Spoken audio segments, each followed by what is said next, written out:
Pero sa bottom lane, Glorious Pathway kinasa with the Zaman Force. Eto pumasok sa tower. El Cazador will fold the Tempest of Blade yung kinasa na rin. Skibidi magiging kapalit doon. Umiikot na si Aji. Uy, yung ating Glorious Pathway kinasa rin. Ito yung ating si El Cazador tumalon. Flicker out Zaman Force at the back lane. El Cazador medyo pulado rito. Gusto tumakbo pero mare-resist ba yung damage? Ayun na, nakaligtas siya pero yung Dominators decent. Nandoon na pero si ating Aji humabol doon with the Tempest of Blade kahit nasa tower.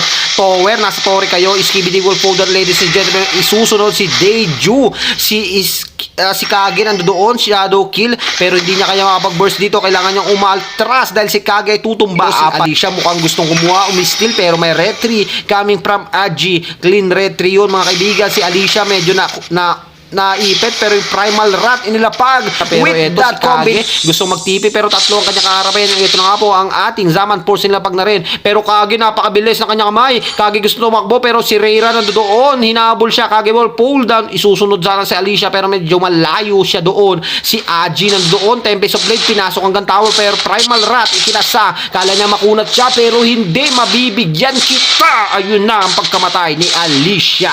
Dalawa ang bagsak sa mga side na mga Stellar Neo pero humabol pa. Ito nga po si Prensid, I am you kinasa pero yung ating El Cazador tumalon with his yung kanyang Min 1 Fury. Nandoon si Deju ay makakakuha ng kill doon. Si Trigger at Skibidi at si tawag nito si El Cazador bagsak. Dito back to game tayo. El Cazador tumatakbo, yung Glorious Pathway kinasa na rin. Si Skirts at si Trigger ang umaabante rito sa mga team na mga Stellar pero tumalon-talon na yung ating Primal at inilapag. Min 1 Fury kinasa, dalawa ang nakuha doon. Trigger, Glorious Pathway natin nandito si Aji nasa torre, nasa pader. Sino ang nakita niya? Si Dejo ang binanatan niyang una. Hindi na nakapag-cast ng kanyang Dominators decent pero magpupush sila rito sa bottom tower pero Tempest of Blade ikinasa para makawala dahil medyo maiipit siya ron. Dejo once again babagsak doon.